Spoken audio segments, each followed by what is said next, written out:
Kijana sema shida. Kusema kweli mganga, mimi nilinunua kuku lakini natakanga tu mayai kwa jirani. Mikosi hiyo ni mikosi. Mikosi kijana shida nyingine.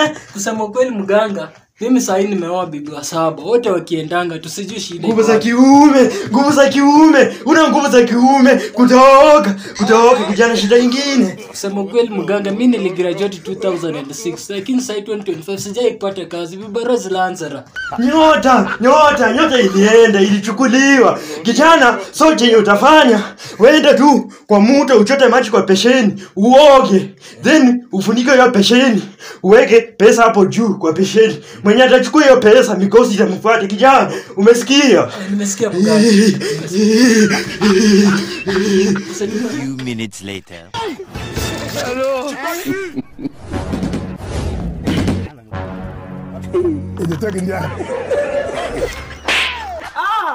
Makosa chunga sana Manzobe. Hii ni maajabu. Mganga tena unachukua pesa yenyewe bana.